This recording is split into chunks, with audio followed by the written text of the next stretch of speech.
Hola, soy Juan Pablo Ellín, soy profesor del Conservatorio Superior de Música de Castellón y el director de la banda del conservatorio.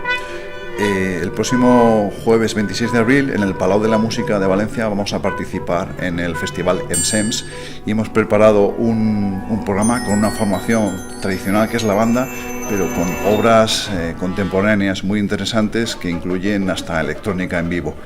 Espero que vengáis a verlo y a escucharlo y disfrutéis de la experiencia.